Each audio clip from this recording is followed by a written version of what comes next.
Você já se pegou pensando por que meu filho só obedece quando eu me exalto?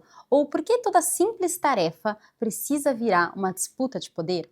Se você balançou a cabeça, fica aqui comigo. Hoje a gente vai desmistificar a disciplina e entender como fazer com que os nossos filhos realmente cooperem, de coração, sem grito, sem punição, sem culpa.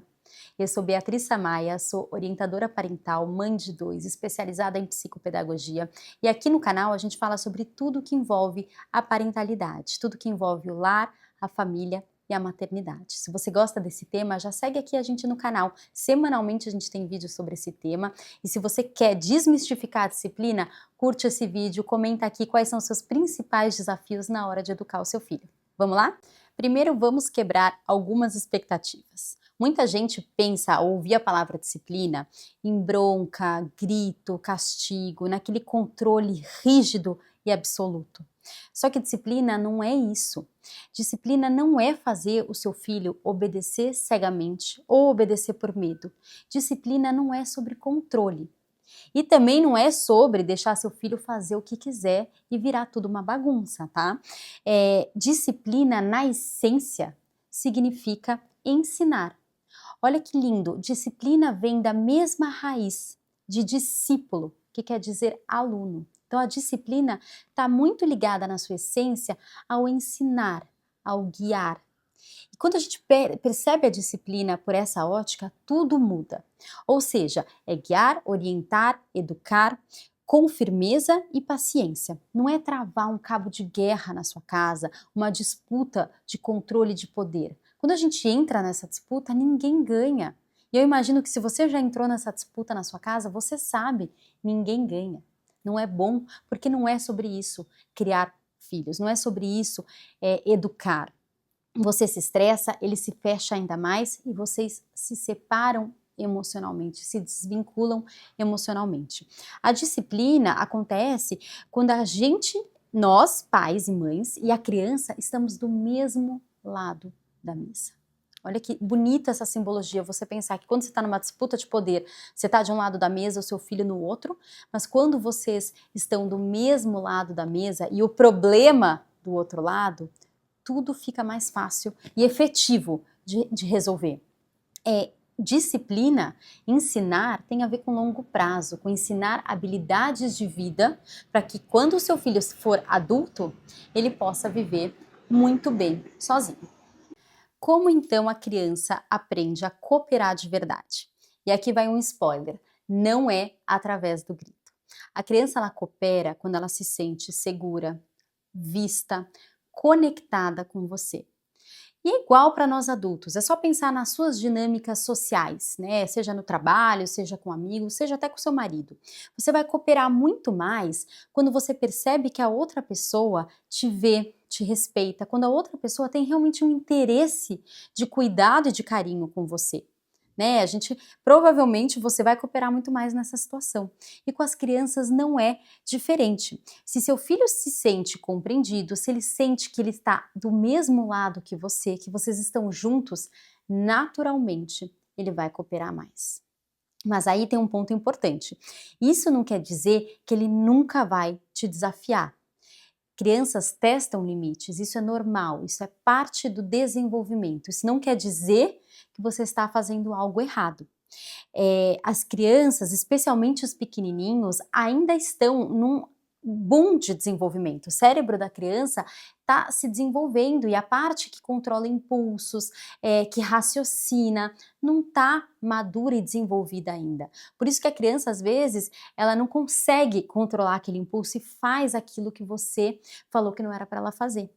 Isso ela não está fazendo de propósito, ela não está fazendo por maldade. Ela está fazendo porque ela tem uma limitação de desenvolvimento cerebral mesmo. E aí entra de novo a palavra disciplina, a palavra discípulo, aluno, guiar, ensinar. É essa criança que está se desenvolvendo que precisa ser ensinada. Ela não precisa ser punida. Ela precisa ser ensinada. Com o nosso exemplo, com a nossa orientação, pouco a pouco, como uma construção de uma casa, A gente vai fazendo com que a criança compreenda o ambiente que ela está, compreenda o que é esperado dela nesse ambiente, e ela consegue entender também como ela se posiciona ali, ela vai começando a cooperar. Ela vai começando a respeitar alguns combinados, dependendo da idade. Então, resumindo, a criança ela coopera de verdade quando ela é ensinada com paciência e com consistência, num ambiente de respeito e acolhimento. Medo e ameaça, gritos, castigos e até, infelizmente, ainda é utilizado violência física, pode calar a criança na hora, mas ela não ensina cooperação genuína, sabe? Ela não ensina habilidades de vida que a criança precisa levar ao longo da sua vida. O que ensina é a relação que você constrói com o seu filho, as experiências diárias repetidas e o seu exemplo. Tá, Beatriz, eu entendi a teoria. Mas como aplicar essa sua disciplina, essa tal disciplina que você está falando, na prática nos dias corridos? Eu sei que essa é uma pergunta que já deve estar passando pela sua cabeça. E eu gosto de pensar na disciplina baseada em 5 pilares: vínculo, rotina, limites, consequências naturais e modelagem emocional. Quando a gente consegue alinhar, equilibrar esses 5 pilares, a gente tem uma disciplina que é efetiva, que é olhando o longo prazo, visando o desenvolvimento saudável da criança e que gera muita conexão. Vamos falar delas? O primeiro pilar é o vínculo. Tudo começa aqui. O vínculo ele é baseado na teoria do apego seguro, que ela é comprovada cientificamente, o quanto ela é benéfica para o desenvolvimento de todos os âmbitos do ser humano, né? Tanto cognitivo, como social, como emocional. O vínculo, ele é construído desde quando o bebê está na nossa barriga. Ele é construído no cuidado diário.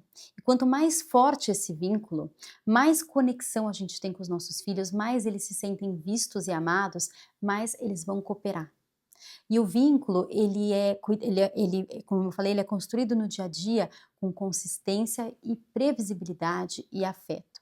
Né? Os nossos filhos precisam saber que a gente está lá para eles, para suprir todas as suas necessidades emocionais e físicas, desde uma troca de fralda até a necessidade de um colo. Né? Muita gente tem essa coisa de deixa o filho chorar no berço, não vai dar muito colo porque ele fica mimado, e isso é um mito. Isso não é verdade. Isso é comprovado cientificamente que não é verdade.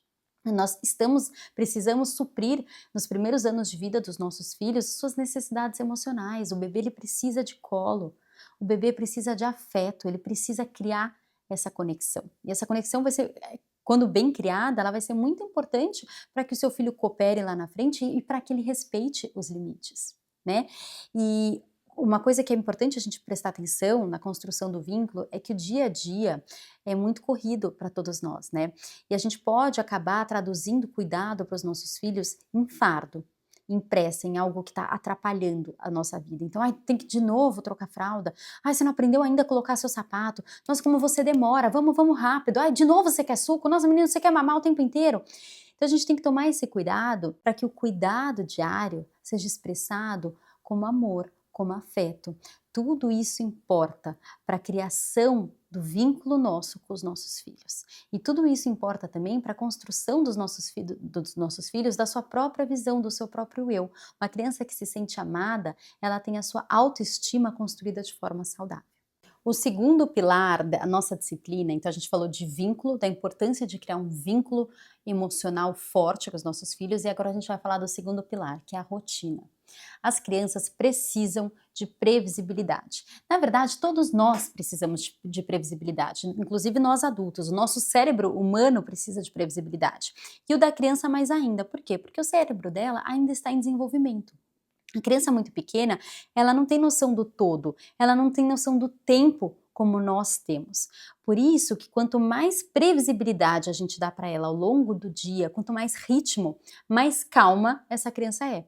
Uma criança que não tem rotina, que não sabe o que esperar, que não sabe se agora vai almoçar, se agora vai brincar, se agora vai tomar banho, se agora dorme, se agora faz isso, o que vai acontecer com ela? Ela se torna uma criança mais ansiosa e, consequentemente, uma criança que tem mais dificuldade de cooperar. A rotina, eu brinco que ela traz liberdade. A gente pensa na rotina como algo rígido, mas pelo contrário, a rotina ela é liberdade. O ritmo é muito importante para a criança. E eu tenho vários vídeos aqui que eu já falei sobre rotina. Então você ter principalmente comece por uma rotina da noite, se você não tem rotina nenhuma ainda, né. A partir das 6, jantar, brincadeiras menos, eh com menos interações, grandes de alto perdão, esqueci a palavra, de autoestímulo. Então, leitura de livros, brincadeira de desenhar, depois um banho, põe pijama, mama, dorme. A gente ter essa cadência, esse ritmo é muito importante. Então a criança sabe que é o final do dia, que ela jantou, que agora ela vai para o banho, que depois ela vai mamar e depois ela vai dormir. É muito mais fácil ela cooperar. Sabe aquela briga que talvez você tenha para ir para o banho? Quando a criança toma banho todos os dias, mais ou menos no mesmo horário, essa briga acaba, porque o cérebro da criança se acostuma com aquele ritmo e essa previsibilidade se torna algo natural. É claro que nem sempre precisa ser na mesma hora, mas precisa ser no mesmo ritmo, né? Por exemplo, a minha rotina aqui em casa funciona muito bem porque ela é por ritmos. Então, quando a gente viaja, pode ser que os horários mudem, mas o ritmo é o mesmo. E isso faz muita diferença.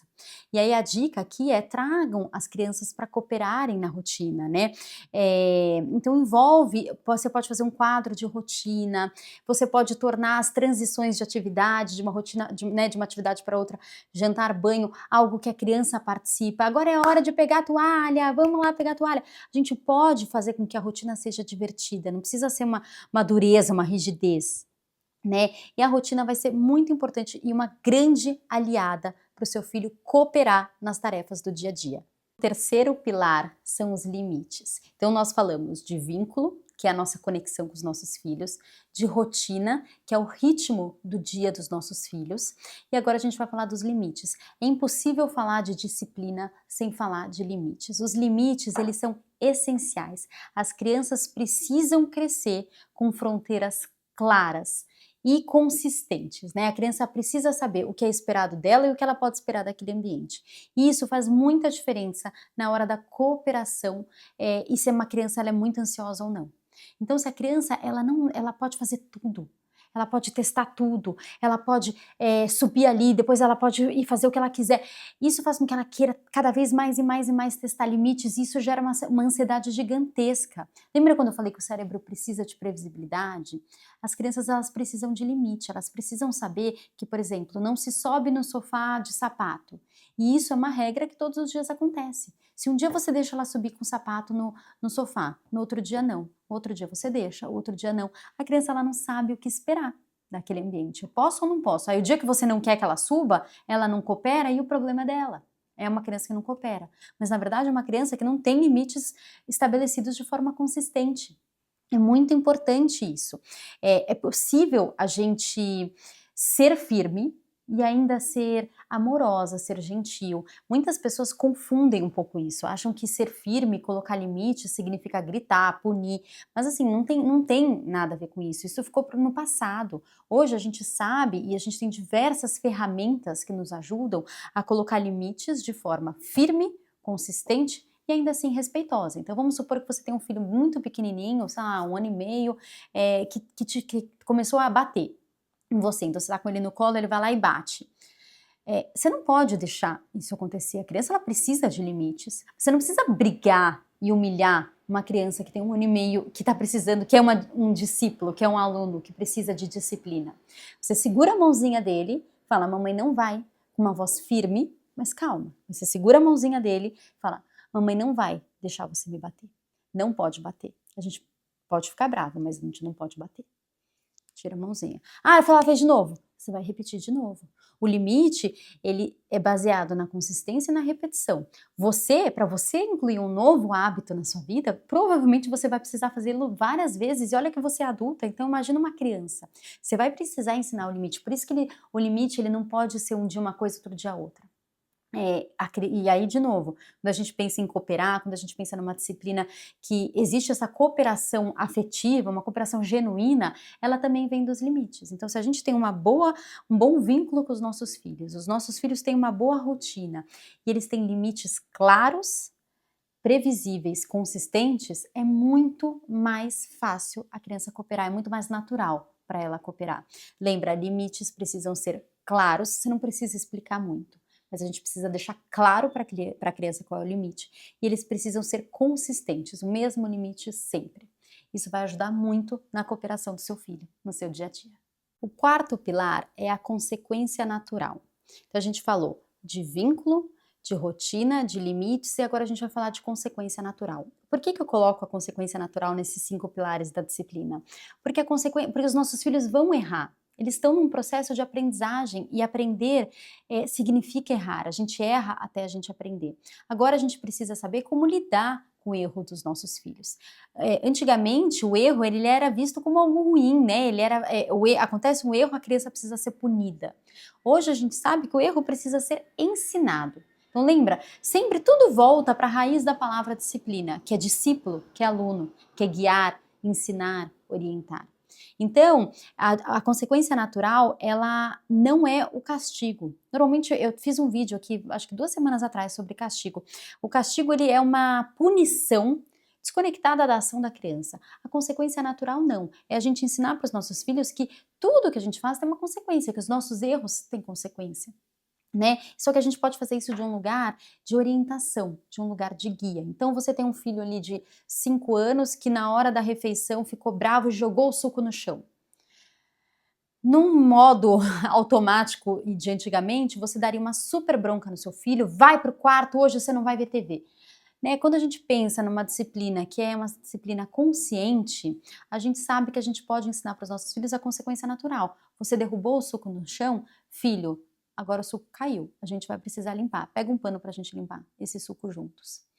Né? A gente pode mostrar seriedade pelo nosso tom de voz e fazer com que os nossos filhos participem da consequência daquele erro. Aos poucos eles vão entendendo que o que eles fazem tem consequência, que o erro ele precisa ser reparado. Né? E isso faz com que a criança lide com o errar de uma forma muito mais consciente e muito mais saudável. O errar não é ruim, você não vai ser punido por errar.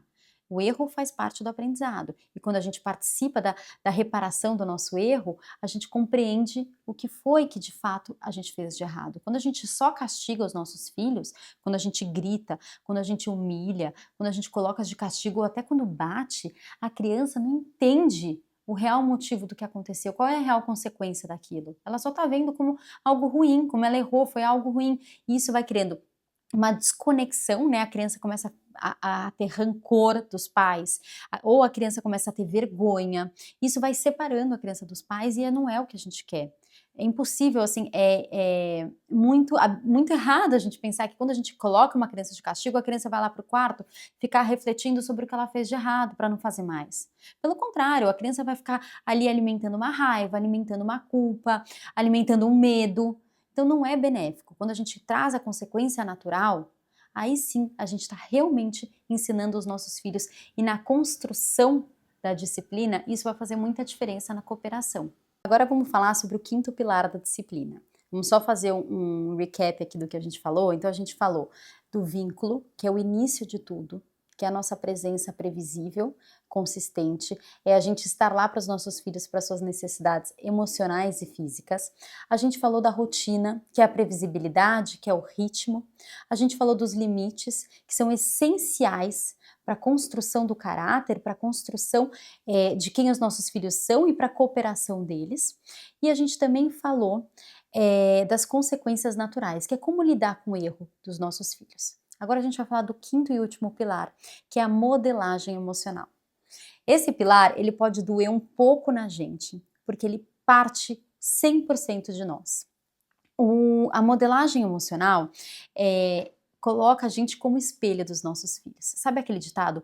Faça o que eu digo, mas não faça o que eu faço? Pois é mais ou menos isso que não funciona com criança. A criança, ela aprende muito pela modelagem, ela aprende muito observando o que nós, adultos, estamos fazendo. Por isso que a gente precisa fazer, né? E a criança, nós somos o espelho dela, e a criança, ela não tem ainda maturidade emocional e nem maturidade neurológica. O cérebro humano, eu tenho vários vídeos aqui falando sobre isso, se você se interessa por esse tema, dá uma pesquisadinha ali no nosso canal. Mas o nosso cérebro ele pode ser dividido de forma muito simplista em dois: o cérebro emocional e o cérebro racional. O cérebro emocional ele é responsável por todas as nossas emoções, pelo que a gente sente, enquanto o cérebro racional ele é responsável pelas nossas funções executivas, por o que nos faz viver em sociedade. Então assim, enquanto a gente fica bravo, o nosso cérebro emocional equilibra o que a gente faz com essa braveza, mais ou menos assim. E aí quando a gente nasce, o nosso cérebro ele não nasce pronto. Esses dois cérebros eles vão se desenvolver. E o que acontece é que o cérebro emocional ele se desenvolve antes do racional.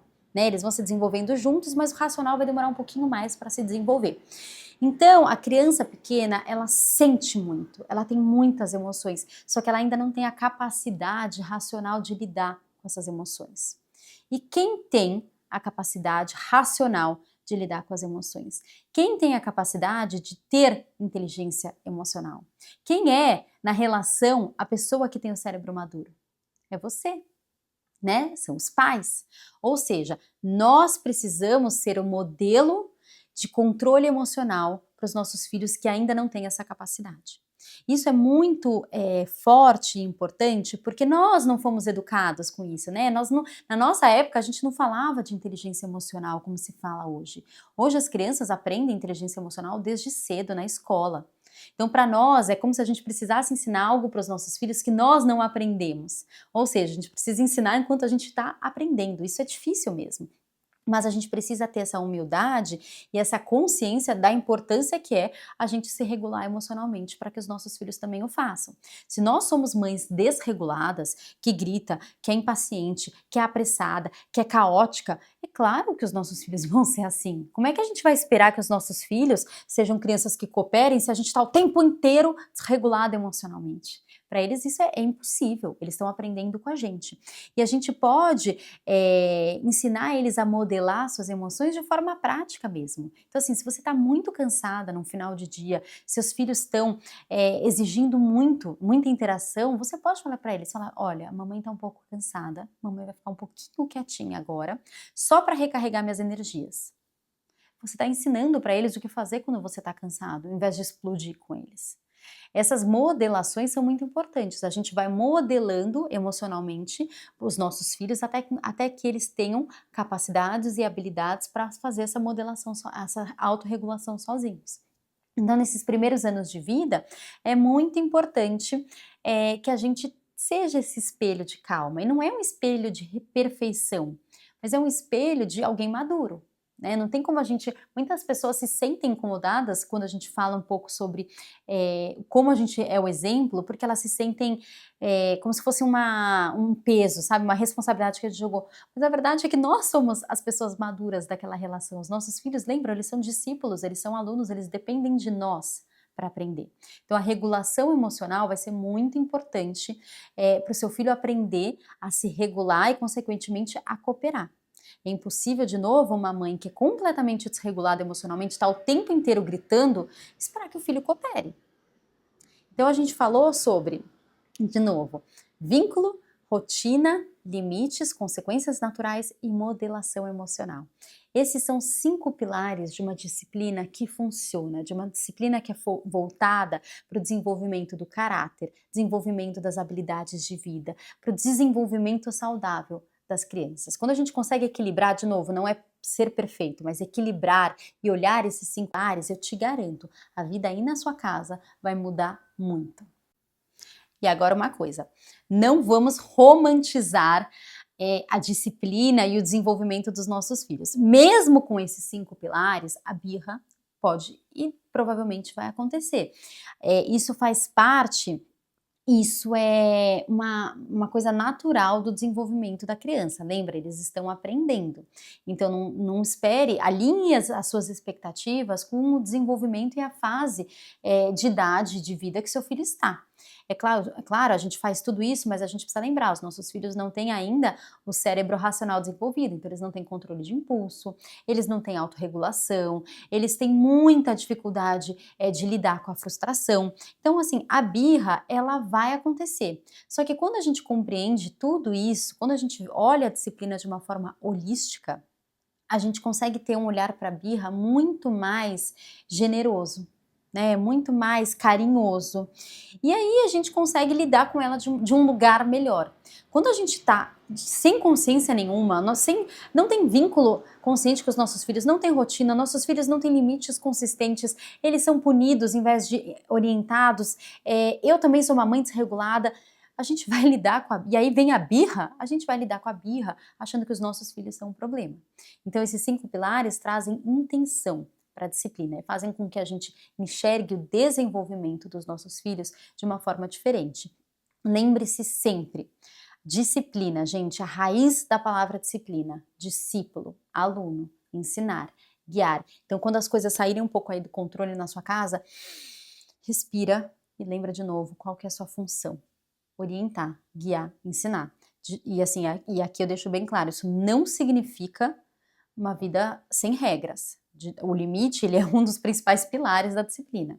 Mas significa fazer isso de um lugar de responsabilidade, não de um lugar de punição, de extravasar todo o seu cansaço na educação dos seus filhos. Espero que vocês tenham gostado desse vídeo, que esse vídeo tenha feito vocês refletirem sobre a disciplina, enxergarem a disciplina de uma forma diferente, enxergarem a disciplina como uma grande joia que nós temos nas nossas mãos. E aí comenta aqui nos comentários qual desses 5 pilares você precisa dar mais atenção. Qual desses 5 pilares te traz mais desafios? E vamos juntos. Semana que vem a gente se vê. Beijos, fiquem com Deus.